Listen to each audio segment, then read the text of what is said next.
Assalamualaikum warahmatullahi wabarakatuh. Waalaikumsalam warahmatullahi wabarakatuh. Salam sejahtera untuk kita semua. Selamat siang Bapak Ibu guru yang hebat. Jadi untuk kesempatan ini saya ingin berbagi praktik baik dengan komunitas belajar kita, yaitu SD Negeri 14 Mati. Sebelum itu mari kita dengarkan kata sambutan dari Kepala Sekolah SD Negeri 14 Makassuri untuk mengawali pertemuan kita pada siang hari ini. Untuk Kepala Sekolah, kami persilakan.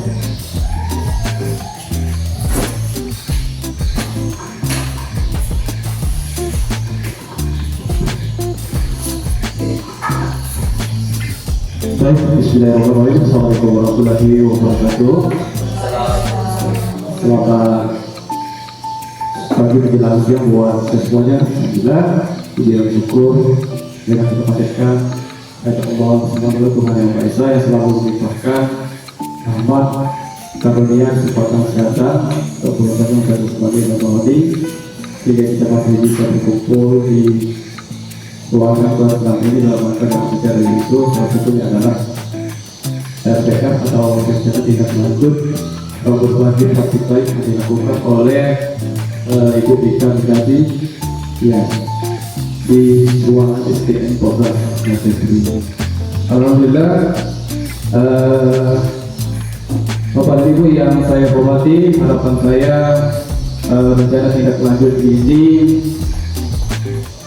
dari kegiatan modul 3 PKG3OK yang diikuti oleh Ibu Ika, mudah-mudahan harapan saya itu dapat konsisten dan komitmen dilakukan selain kepada guru dan juga dilakukan dan dilaksanakan kepada siswa, supaya siswa memahami makna dan arti atau harapan yang dari kegiatan-kegiatan yang diikuti oleh Ibu Mika ini. Artinya harapannya adalah dapat berbagi praktik baik kepada kita semua. Mari sama-sama kita dekatkan, mari sama-sama kita ikuti dan kita pahami dari apa penjelasan praktik baik ini. Mudah-mudahan praktik baik ini nantinya dapat berguna khususnya kepada kita semua, khususnya kepada guru kelas dan guru mapel, sehingga ya kita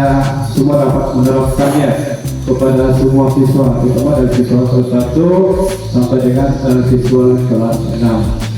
Saya rasa mungkin saya tidak harus berpanjang lebar, ya mari sama-sama kita ikuti kegiatan ini dengan baik dan benar, mudah-mudahan kita pahami semua praktik baik ini. Mungkin ada praktik baik yang akan datang, khususnya komunitas Kombel SD 14 Makassuri yang sudah kita peraktifkan.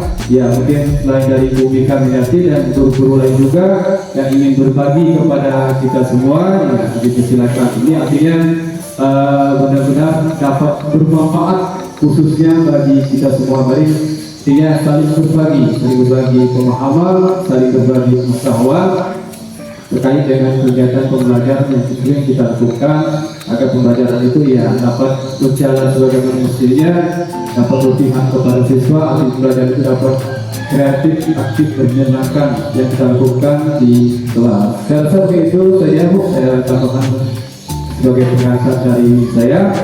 Jadi harapan saya ya teman-teman kita ikuti ya mungkin sampai ya sejam kemudian. Itu saja yang dapat saya sampaikan. Kalau lebihnya mohon maaf. Saya kata wakil saya. Assalamualaikum warahmatullahi wabarakatuh.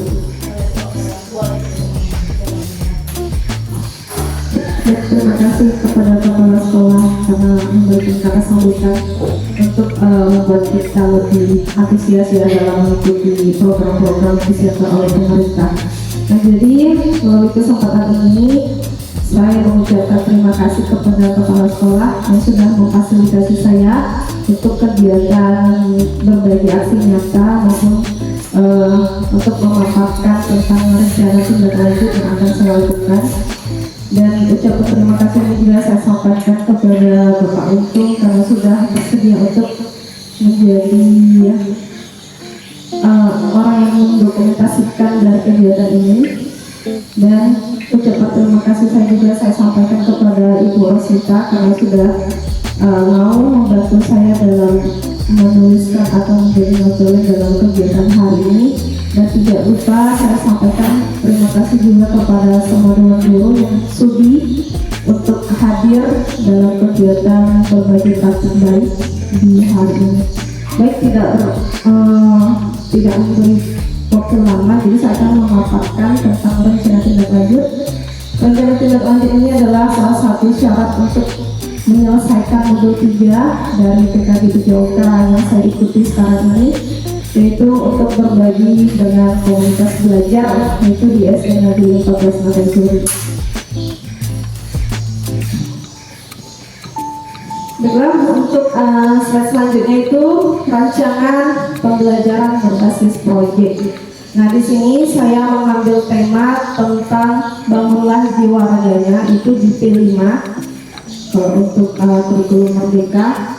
Nah, untuk topiknya menghargai diri melalui aktivitas olahraga, yaitu yang fokus pada senam kreasi dengan memadukan model pendidikan gerak.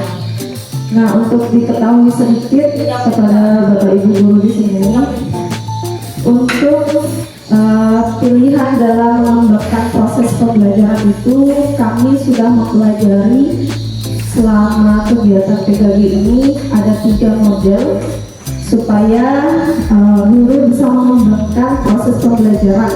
Yang pertama itu model pendidikan gerak yang saya terapkan sekarang ini. Dan yang kedua itu model pendidikan kebugaran, dan yang ketiga itu model pendidikan SEP atau Sport Education Model. Nah, saya memilih di antara 3 tersebut, saya pilih model pendidikan gerak yang berfokus kepada aktivitas olahraga, yaitu senam kreasi. Nah, sedikit untuk memberikan pengetahuan tentang pendidikan gerak itu. Pendidikan gerak ini atau movement education itu adalah sebuah model pembelajaran dalam pendidikan jasmani atau physical education atau pembelajaran PJOK yang menekankan pada pengajaran komponen dan konsep gerak. Model pendidikan gerak ini juga merupakan upaya menggabungkan konten tematik gerak dengan pengembangan keterampilan tertentu. Pendekatan ini bertujuan untuk membuat pendidikan jasmani lebih engaging atau menarik, relevan, sesuai dengan kenyataan, efektif, dan mengembangkan keseluruhan literasi fisik dari peserta didik. Nah, tujuan dari pendidikan gerak ini sangat diperlukan untuk mendidik murid mengembangkan keterampilan gerak melalui gerak alami tubuh. Pendidikan gerak digambarkan sebagai aksi yang menargetkan bagaimana keterampilan sehari-hari dapat dilakukan secara lebih efektif, efisien, ekspresif ketika peserta didik mengembangkan pola gerak dasar yang benar. Nah, jadi melalui senam kreasi ini, harapan saya adalah peserta didik itu dapat lebih leluasa dalam mengembangkan bakat, ide, dan kesiapan dalam proses pembelajaran. Karena yang kita tahu bahwa untuk menjadi memfasilitasi peserta didik itu kita ada ada 3 komponen atau konsep dalam kepemimpinan peserta didik. Yang pertama itu adalah konsep voice.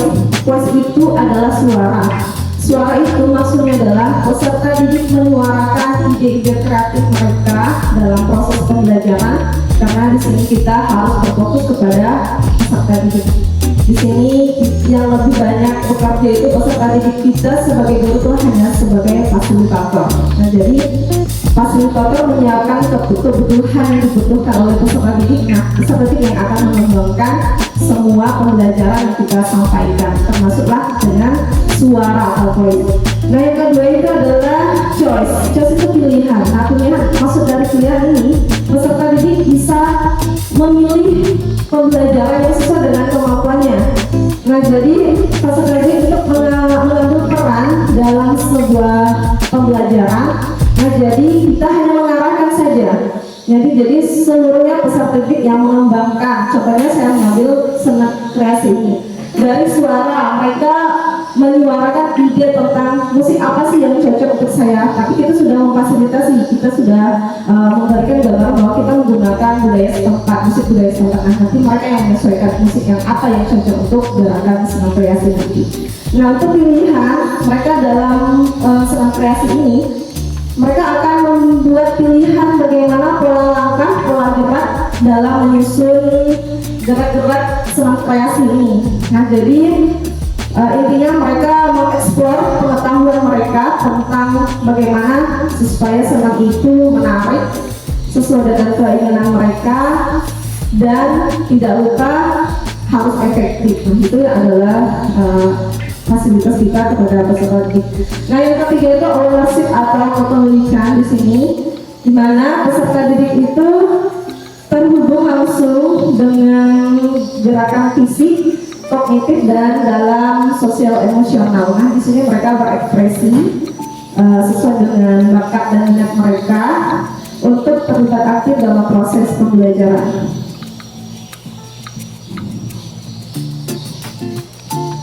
Mungkin sudah jelas ya untuk pendidikan gerak, karena saya pasti menjelaskan hanya pendidikan gerak. Oke, saya lanjut ya, Bapak Ibu.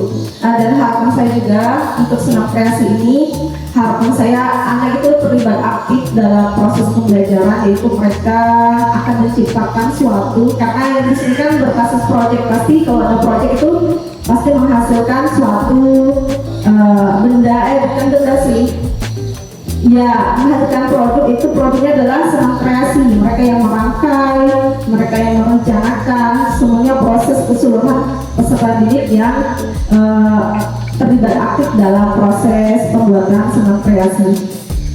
Saya lanjutkan ya. Nah, latar belakang dari program ini adalah dilatar belakangi oleh pentingnya menjaga kesehatan fisik dan mental siswa, terutama di era digital yang semakin menuntut aktivitas fisik yang minim. Nah, kebanyakan peserta didik ini karena kita udah canggih ya, jadi mereka tuh kebanyakan main HP. Jadi untuk jadi itu salah satu alasan saya juga untuk mengambil model pembelajaran gerak ya. Dan senam kreasi ini dipilih karena sifatnya yang lebih fleksibel dan dapat disesuaikan dengan berbagai usia dan kemampuan, serta dapat mengintegrasikan unsur seni di sini. Nah, untuk tujuan program meningkatkan kesehatan fisik siswa itu meningkatkan kebugaran jasmani, kelenturan, kekuatan otot, dan daya tahan tubuh. Yang kedua, meningkatkan kesehatan mental siswa itu termasuk mengurangi stres, meningkatkan konsentrasi, dan membangun percaya diri. Yang ketiga, membangun kreativitas siswa, itu memberikan kesempatan bagi siswa untuk mengekspresikan gerakan tubuh dan mengkombinasikannya dengan musik dan elemen seni lainnya. Yang keempat, membentuk karakteristik siswa. Nah, di sini berupaya untuk menanamkan nilai-nilai disiplin, kerjasama, dan tanggung jawab.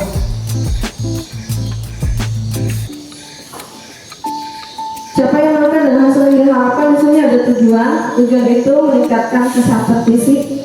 Yang kedua, meningkatkan kesehatan mental. Yang ketiga, mengembangkan kreativitas dari siswa. Dan keempat, itu membentuk karakter. Yaitu tadi karakternya itu disiplin, kerjasama, dan saling menghargai. Nah, untuk capaian langkah, melakukan senam kreasi secara teratur, misalnya 1-2 kali dalam seminggu. Dan yang kedua, melakukan relaksasi atau meditasi setelah senam itu masuk ke dalam pendinginan.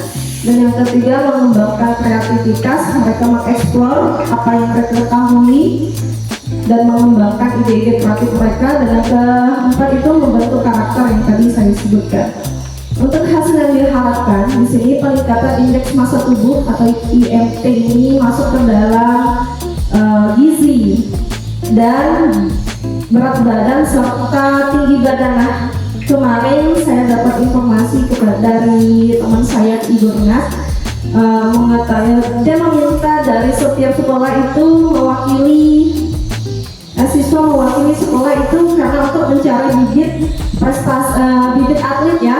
Nah, di sini kenapa saya ambil IMT itu karena berpengaruh, karena untuk menciptakan bibit atlet itu dibutuhkan badan dan postur tubuh yang ideal. Nah, jadi di SD kita ini kekurangan tinggi ya. Nah, jadi tidak masuk ke dalam kategori bibit atlet. Nah, jadi sangat disayangkan karena itu sebenarnya kesempatan buat kita untuk mengeksplor anak untuk berkarya ya di dunia olahraga. Nah, yang kedua peningkatan kekuatan otot dan peningkatan kelenturan. Titik kedua penurunan tingkat stres. Nah, karena senam juga ini bisa menurunkan tingkat stres, peningkatan konsentrasi dan peningkatan kualitas dalam tidur. Titik ketiga, terciptanya gerakan senam yang unik dan menarik serta peningkatan kemampuan berekspresi. Titik keempat itu peningkatan kesadaran diri, kemampuan bekerja sama dan sikap saling menghargai.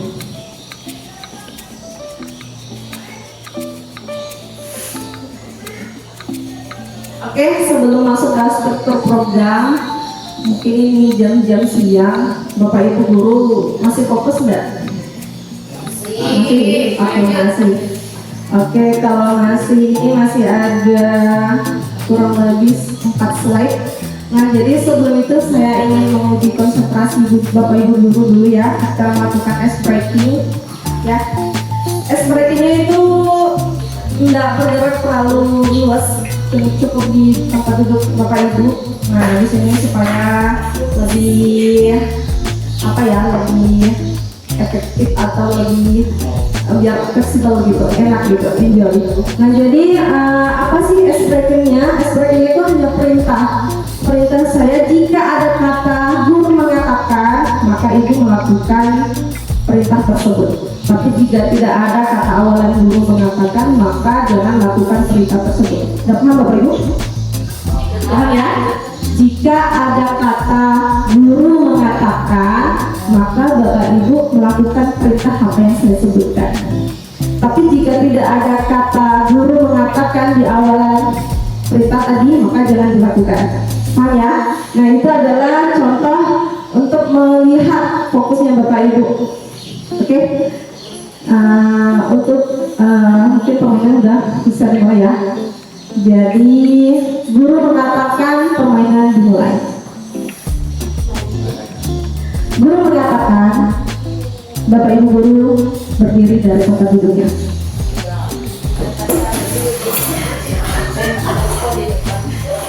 Guru mengatakan angkat tangan kanan ke atas. Guru mengatakan turunkan. Guru mengatakan angkat tangan kiri ke atas. Turunkan. Nah, berarti nggak fokus. Satu lagi nggak fokus ya. Oke. Guru mengatakan turunkan. Guru mengatakan berpindah tempat ke samping kiri 1 langkah. Guru mengatakan bergerak ke samping kanan 1 langkah. Oke, silakan duduk. Oke, belum ada perintah guru mengatakan belum. Berarti Ibu Tuti yang fokus nih. Ya, tempat kita semua. Guru mengatakan permainan selesai. Oke, nah itu adalah cukup fokus kita ya, karena permainan itu tidak harus bergerak luas, tapi cukup di sini kita bisa melihat Bapak Ibu guru masih bisa fokus dengan apa yang saya utarakan. Nah, kita langsung masuk ke struktur program. Untuk tahapan persiapan, di sini ada 3 tahapan ya Bapak Ibu. Ada tahapan persiapan, tahapan pelaksanaan, dan tahapan penutup. Nah, tahapan persiapan ini masuk kepada menyusun kurikulum senam kreasi yang sesuai dengan usia dan tingkat perkembangan peserta didik. Titik kedua, melakukan sosialisasi program kepada peserta didik, guru dan orang tua. Nah, saya sudah mensosialisasikan kepada peserta didik kemarin. Kebetulan sasarannya ini adalah peserta didik kelas 6. Nah, saya sudah mensosialisasikan kepada peserta didik kelas 6 untuk membuat senam kreasi sesuai dengan apa yang mereka inginkan. Nah, untuk sosialisasi kepada guru, kebetulan pada hari ini saya sosialisasikan melalui Kombel SD 14 Maresuri. Dan untuk orang tua nanti, rencana saya akan saya sosialisasikan beserta dengan Bapak Kepala Sekolah memanggil wali murid kelas 6 pada saat pelaksanaan semester nanti ya Pak ya. Nah, jadi kesempatan itu juga saya akan sosialisasikan kepada orang tua murid. Untuk titik ketiga, menyampaikan semangat dan prasarana yang dibutuhkan, termasuk pula musik dan ruang yang cukup. Nah ini kalau ruang cukup itu adalah lapangan SD Negeri 14 Maisuri ya. Untuk tahap pelaksanaan, melakukan pemanasan sebelum memulai senam. Titik kedua, melakukan gerakan senam kreasi sesuai dengan pola gerak yang dibuat dan dipadukan dengan lagu-lagu daerah. Titik ketiga, melakukan pendinginan setelah selesai senam. Titik keempat, melakukan evaluasi dan refleksi secara berkala. Tahap penutup, mengajarkan pertunjukan senam kreasi untuk menunjukkan hasil belajar siswa. Titik kedua, melakukan evaluasi akhir dari program. Titik ketiga, mempublikasikan produk senam kreasi ini kepada peserta didik yang lain, yaitu adik kelasnya nanti. Berapa menit ya Bang? Masih tinggal 10. Oke. Untuk 10 menit terakhir, jadi lanjut saja slide-nya. Nah, di sini kita masuk kepada mitra dalam komunitas belajar. Nah, yang pertama itu guru PJK, itu saya dan Bapak Untung. Yang kedua, sebagai fasilitator utama dalam pelaksanaan program, kebetulan ini adalah menyangkut dari tugas saya. Mungkin saya sendiri nanti yang menghandle. Yang kedua itu guru SPDP. Kebetulan kita sini tidak ada guru SPDP secara umum, jadi mungkin guru kelas ya. Nah kebetulan dari tahun ke tahun untuk proses pembuatan tari sebenarnya Ibu Tuti yang mendampingi saya untuk melatih anak-anak. Nah, mungkin ini bisa berkolaborasi dengan Bu Tuti ya.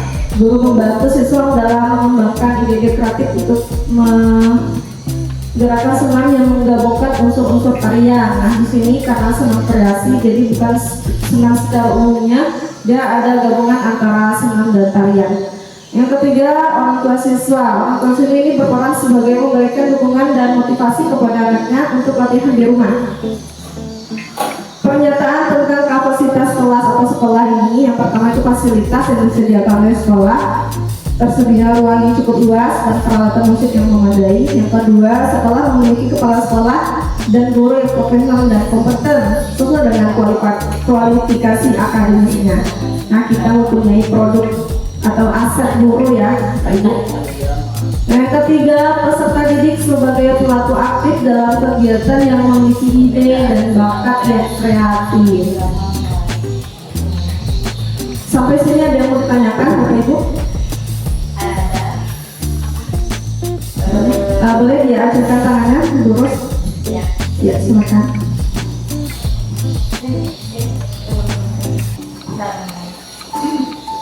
Ya, assalamualaikum warahmatullahi wabarakatuh.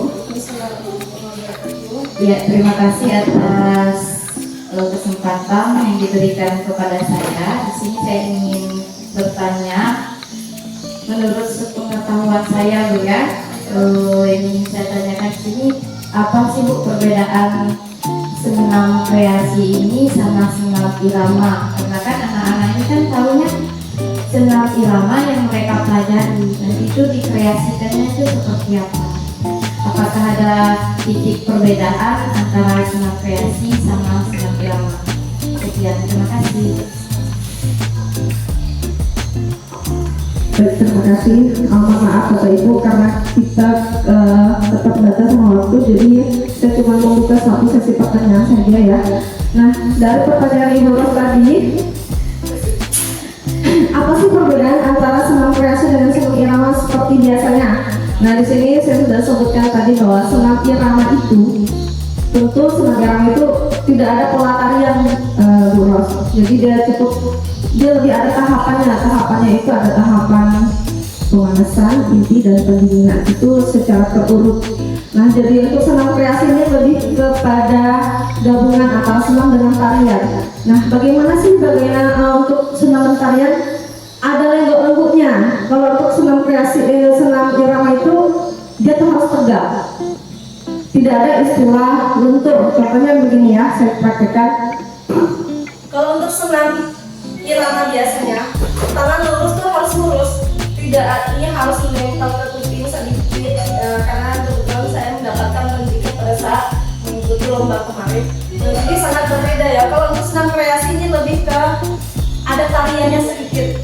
Jadi ada gabungan kolaborasi antara tarian dengan senam.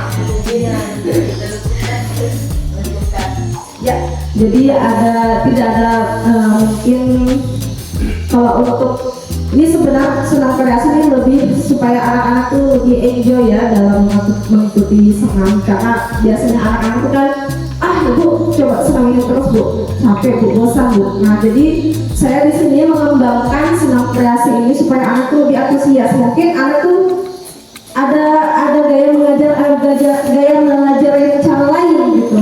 Nah jadi saya merubah mindset mereka gitu, lebih menyenangi senam. Jadi kita tahu kan anak-anak tuh kalau misalkan senam itu asal-asalan gitu. Jadi Harapan saya itu anak tuh lebih antusias dalam mengikuti senam. Begitu. Gimana, Boros? ya terima kasih. Ya. Maaf Bapak Ibu ya, cuma satu sesi saja untuk pertanyaan. Saya lanjut slide-nya. Jadi kita masuk ke rencana evaluasi.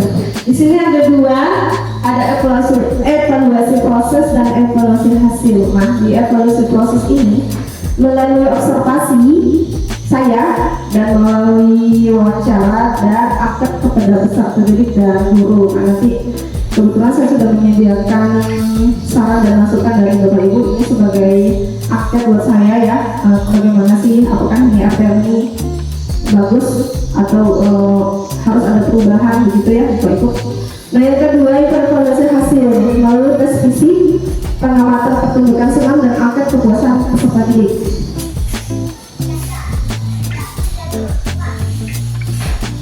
Nah, masuk ke slide selanjutnya itu kemungkinan tantangan. Yang pertama itu kurangnya minat siswa, beberapa siswa mungkin kurang tertarik dengan aktivitas fisik. Yang kedua terbatasnya waktu itu masuk ke jadwal sekolah yang padat dapat membatasi waktu pelaksanaan program. Yang ketiga menciptakan gerakan yang harmonis dan tidak merusak esensi gerak bisa menjadi hal yang sangat sulit untuk dilakukan oleh siswa. Nah, solusi dari kemungkinan tantangan itu adalah satu, solusi dari kurangnya minat peserta didik adalah dengan memberikan ruang secara penuh kepada peserta didik dari mulai memilih dan membuat pola gerakan dan lagu daerah menurut pilihan mereka yang saya sebutkan tadi ya Bapak Ibu. Jadi anak diberi keleluasan untuk berekspresi ya. Nah yang kedua, solusinya dari terbatasnya waktu pada jam sekolah adalah dengan memberikan arahan kepada mereka untuk bisa latihan secara mandiri dan berkelompok di rumah. Untuk solusi yang ketiga itu solusi dari tantangan ketiga adalah dengan menggandeng guru seni, SBDP atau wali kelas tadi yang saya sebutkan, dan seseorang yang mengetahui seni tari untuk bisa berkolaborasi dalam membuat pola gerakan senam kreasi. Oke, nah materi kita ini selesai Bapak Ibu. Karena sesi tanya jawab sudah selesai, saya cuma memberikan sticky note ya. Di sini berisi tentang saran dan masukan dari Bapak Ibu untuk bisa dilampirkan atau dituliskan di sini. Nanti mungkin ini sebagai masukan buat saya ya dari rencana tindak lanjut yang saya paparkan hari ini.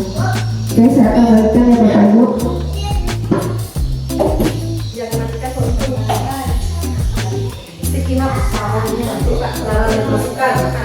Saran masukan apakah RPLS ini sudah baik atau baik kebaikan. Ini kan saran masukan lah, bukan pertanyaan ya Bapak Ibu. Tanya beberapa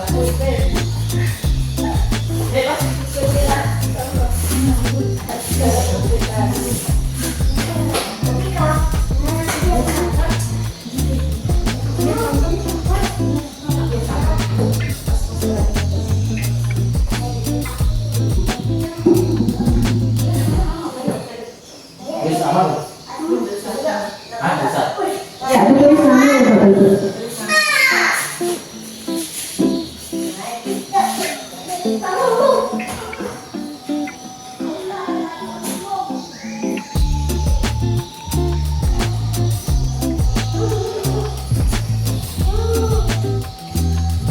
Akan terapkan atau dimasukkan ke dalam RPL yang sudah saya buat ya Bapak Ibu ya. Jadi untuk mengintel atau membahasnya lagi mungkin ada 1-2 lagi saya akan bacakan ya.